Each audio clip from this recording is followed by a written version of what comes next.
I wanted to change my life. And I think most people that are miserable or that are really like dying to be great and dying to have more, we want to change. We want to live a better life. We want to create more for our families. We want to be happier. The desire is there. Again, it's about how do you go from knowledge to action. So the first thing in this story that's important is realizing that the answer was in me. And my mind was telling me, pay attention. It's your job to push yourself. All performance, all improvement in personal performance begins with an improvement in your self-concept.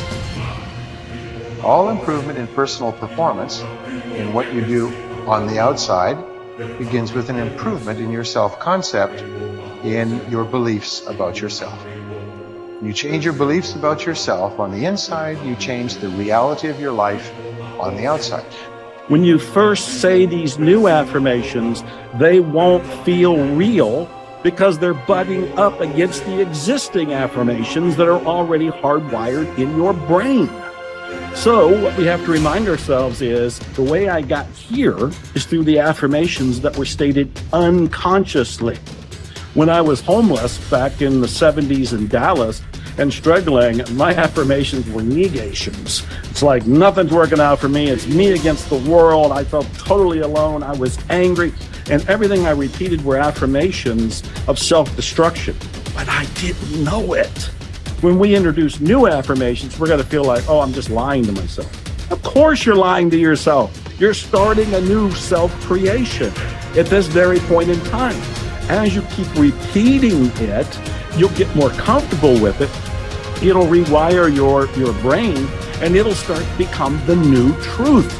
It'll become second nature to you, to the point where you don't think about it anymore, because now you have a new mindset. How did you get it? By creating a new habit, the habit of positive affirmations. And so as you begin to look at where you want to go, beginning to embrace that, it's possible. I'm blessed and highly favored. I've got a lot going for me. I got some good stuff in me. And it's possible that I can bring my greatness out here in the universe. That I can do what I want to do. It's possible I can write my own book. I can have my own business. I can take the trip and travel around the world. It's possible. I can bounce back from adversity and reinvent my life. It's possible. Regardless of where I am, the things can get better for me. It's possible. Most people try to create a new personal reality as the same personality, and it doesn't work. We literally have to become someone else. In other words, thoughts are the language of the brain, and feelings are the language of the body. And how you think and how you feel creates a state of being. So most people have experiences in their life that brand them emotionally. They feel fear, they feel anger, they feel bitterness, they feel frustration, they feel insecurity. And those emotions then become part of their identity. So once they think certain thoughts that turn on certain circuits in their brain that are equal to their insecurity, and then they feel insecure. The moment they feel insecure, they think more insecure thoughts, which makes more chemicals for them to feel insecure. And the repetition of that cycle over time conditions the body to subconsciously become the mind of insecurity. So then the person says, I am insecure. And whenever you say, I am anything, you're commanding your mind and body towards a destiny. So then most people's biology is, for the most part, their past. And so if you're not being defined by the vision of the future, some new possibility in your life, you're only left with the old circuitry in your brain and the old emotions of the past. So the question then is, can you believe in a future that you can't see or experience with your senses yet, that you've thought about enough times in your mind, that your brain is literally changed to look like the experience has already occurred? Now, the latest research in neuroscience says you can change your brain just by thinking. So then, as you begin to think about a new possibility, and your brain begins to fire in new sequences and new patterns and new combinations, and you begin to plan your behaviors, and you begin to review in your mind, mentally rehearse who you're going to be in your life, The mere action of mental rehearsal begins to install the neurological circuits in your brain. Now your brain is no longer a record of the past. Now it's in fact a map to the future. And if you were then to begin to emotionally embrace your future before it's made manifest, in other words, you're not waiting for your healing to feel wholeness. You're not waiting for your new relationship to feel love. You're not waiting for the mystical moment to feel awe. You're not waiting for your success to feel empowered. That's the old model of reality of cause and effect.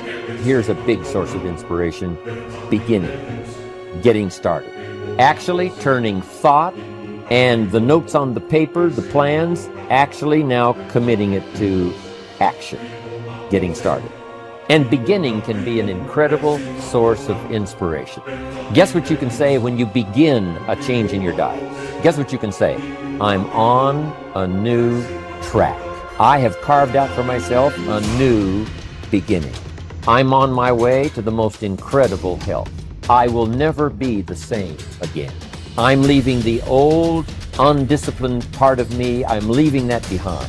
I'm a new person. I'm taking my first shake. I'm swallowing the first tablets. I made my first walk around the block that I'd thought about for so long and never did. I finally did it today.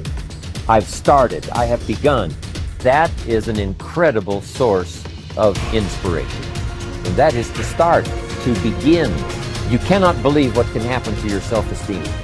And many of you have already experienced it. I'm just asking you to begin something new in all the areas of your life. Maybe you've always thought about benevolence and you just haven't gotten started, or you haven't made the plans, or you haven't made the decision. I'm asking you to start taking that stuff now that's in your head, that imagination, which is very powerful, and it's a great source of inspiration in itself. But then I'm asking you then to decide, use that inspiration. Then I'm asking you to make plans, begin to make plans, use that inspiration. And then if you take that first step, it can be the first step of an incredible journey.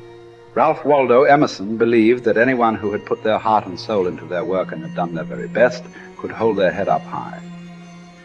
Merely talking about it or only putting in a modicum of effort wasn't good enough in his mind. It was all or nothing. He believed that doing your best was an admirable quality, and that although you might not always be successful, knowing that you had done all you could was often all that mattered. At least you could look yourself in the eye. This ethos is central to many youth movements, such as the Scouts and Guides, and is a great philosophy for life in general. Indeed, doing your absolute best in everything you do is something that we should all aspire to, and it doesn't matter if it's at school, university, work, or home.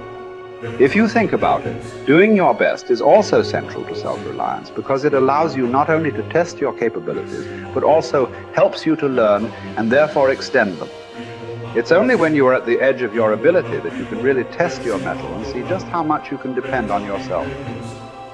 Only ever working inside your comfort zone, or doing just enough to get by, may be easy but is rarely rewarding.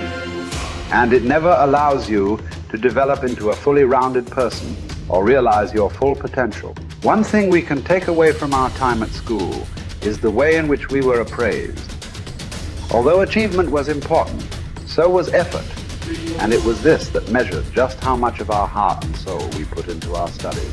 We may not always have got the grades we wanted, but it showed that we had tried. I, for one, always knew what mattered when my report came home. Effort. It's a shame we don't have a similar measurement system at work, as this would allow organizations to identify the true stars who put their heart and soul into their work, and who therefore want the company to succeed. When you are working on your next task, give it your full concentration and really put the effort in to produce the best possible end result. Even if it doesn't lead to glittering success, you should be proud of yourself for doing your very best. No man fails who does his best,